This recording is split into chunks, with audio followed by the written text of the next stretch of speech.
O governo de Israel anunciou neste sábado que começou a transferir os 250 prisioneiros palestinos que serão trocados pelos reféns israelenses sequestrados pelo Hamas no ataque terrorista de 7 de outubro de 2023. O acordo de cessar-fogo, fechado na última quarta-feira, prevê também a liberação de 1.700 cidadãos detidos durante os ataques a Gaza. Já o Hamas tem até às 6 horas da manhã desta segunda-feira para entregar os 28 reféns que sobreviveram e os restos mortais de outros 20 que não resistiram. O plano de paz, que foi mediado por Trump, começa a ser colocado em prática, presos políticos de um lado, reféns do outro, os vivos e aqueles, é claro, os corpos daqueles que faleceram. Só que a questão que se coloca é o seguinte: na hora que o Hamas entregar os reféns, ele não perde o seu principal poder de barganha hoje?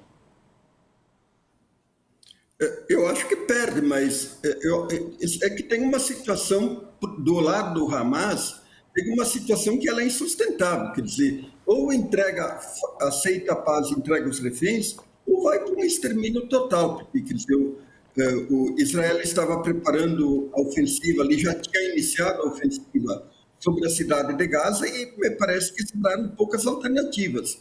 A maior parte dos combatentes do Hamas já está morta, né? Então, eu penso que não tinha outra saída para o Hamas. Aceitar o plano de paz ou muito mais mortes e praticamente um extermínio físico da organização.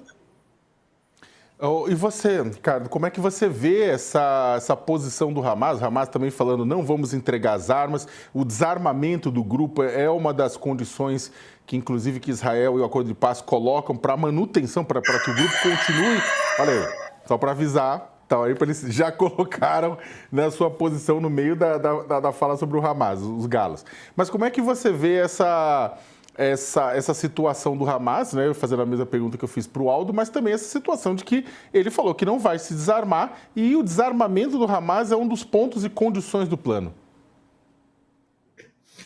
Então, Sakamoto, eu acho que tem várias questões aí para a gente ter uma compreensão bem acurada e ampla desse tema. Em primeiro lugar, como tu constantemente coloca nas tuas análises, a gente está diante de uma situação calamitosa do ponto de vista humanitário, uma situação de genocídio na faixa de Gaza, reconhecido pelos principais organismos de direitos humanos e pela unanimidade de especialistas nesse tema. Até mesmo israelenses importantes têm falado nesse sentido.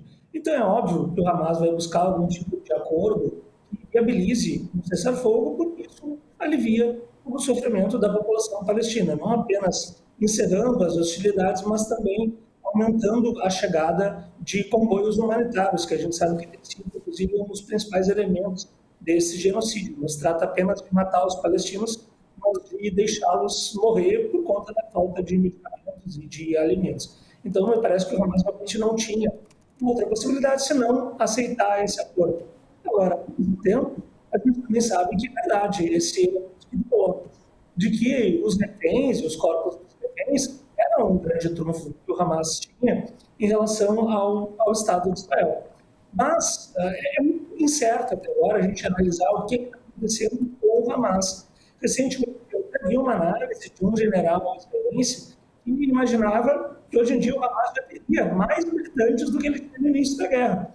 Isso por uma razão muito simples, porque por mais vários tenham sido mortos desde 2023, quantos outros apareceram nesse meio tempo. A população palestina está sofrendo com esse genocídio e é óbvio que isso acaba sendo um grande elemento de propaganda, de recrutamento por parte do Hamas. O que nos resta saber é o que vai acontecer daqui para frente.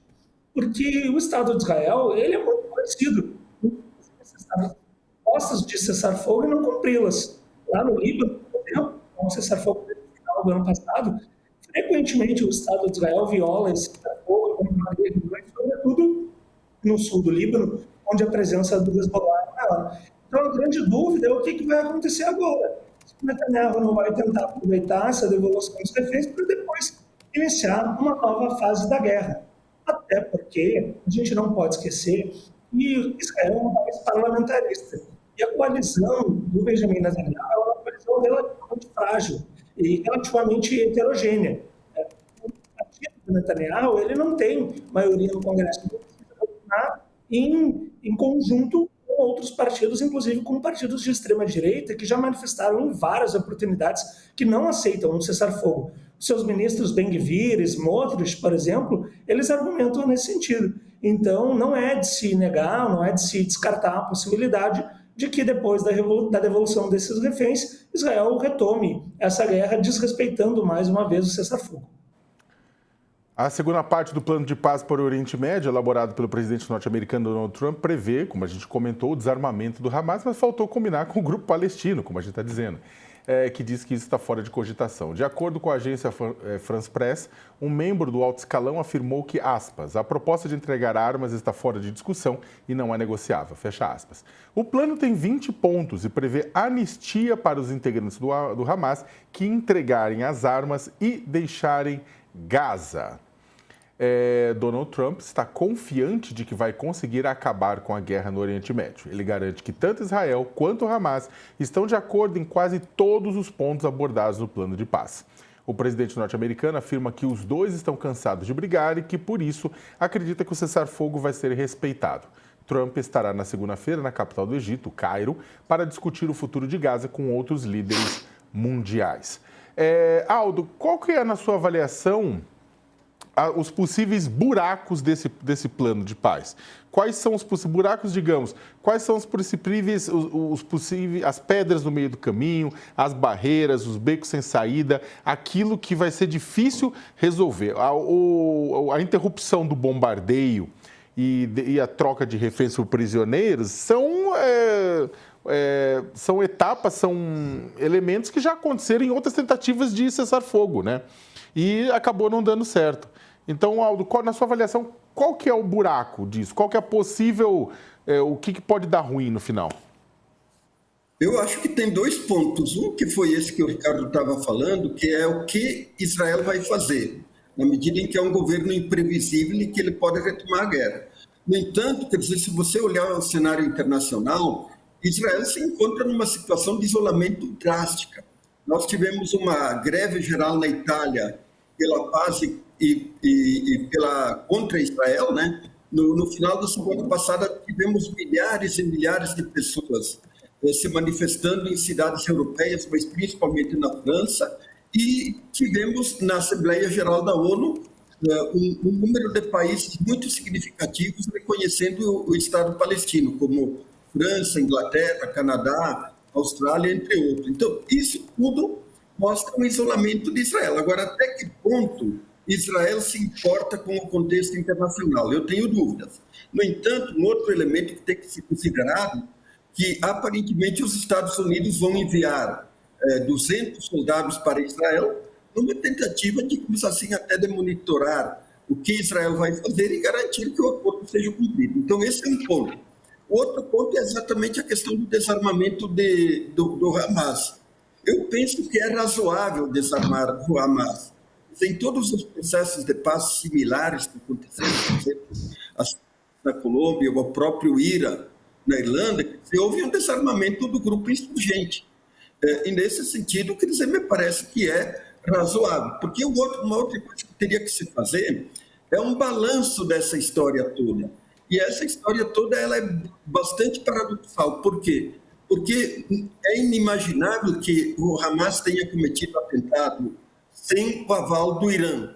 E esse atentado provocou uma catástrofe do ponto de vista da estratégia do Irã para a região. O Hamas foi quase todo dizimado, o Hezbollah, quer dizer, foi posto fora de combate, e Israel e depois os Estados Unidos atacaram o Irã. Quer dizer, é uma estratégia inviável desse ponto de vista. E o próprio Irã teria que repensar a situação.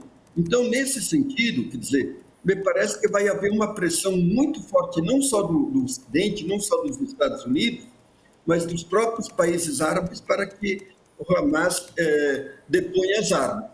Se esses dois nós principais forem, digamos assim, solucionados, eu penso que é o caminho para a paz mais duradoura, evidentemente, com a criação do Estado palestino e tudo mais tal, ele está mais aplainado.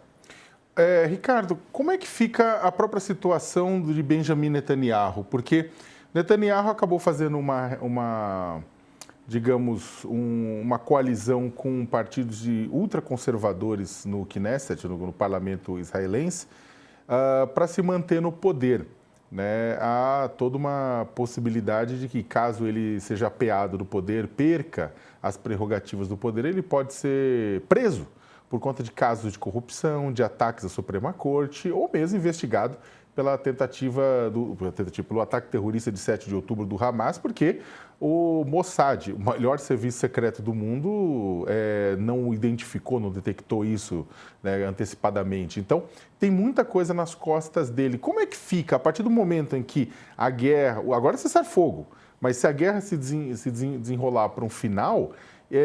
ele não perde esse apoio dos ultraconservadores que querem, na verdade, passar o trator em cima de Gaza e acaba caindo e, com isso, tendo problemas com a justiça? Sim, Sakamoto, essa é uma questão importante que a gente não pode ignorar. Por isso, inclusive, que eu não descarto a possibilidade de que o cessar-fogo ele seja rompido tão logo os reféns sejam entregues. Porque a questão é justamente essa. A principal oposição que o Netanyahu sofre no Estado de Israel, entre os israelenses, é por conta da situação dos reféns. Às vezes, inclusive, até as pessoas se enganam vendo manifestações populares criticando o Netanyahu e elas pensam, então, que essa população está contra a guerra. Mas, via de regra, esse não é o posicionamento dominante. Várias pesquisas de opinião mostram que, entre os judeus e israelenses, a percepção é de que essa guerra é uma guerra justa. Várias mostram que a maioria dos judeus israelenses pensa, por exemplo, que não há inocentes em Gaza e vê até os jovens, as crianças que estão sendo assassinadas na faixa de Gaza como sendo possíveis membros do Hamas no futuro. Então, a situação ela é muito grave nesse sentido e talvez o que o Netanyahu esteja buscando é justamente isso, uma alternativa para conseguir recuperar esses reféns e acalmar as críticas que ele sofre e aí retomar a guerra conforme as suas vontades, conforme os objetivos dos representantes de extrema-direita que estão no seu governo e frustrando o plano de Donald Trump.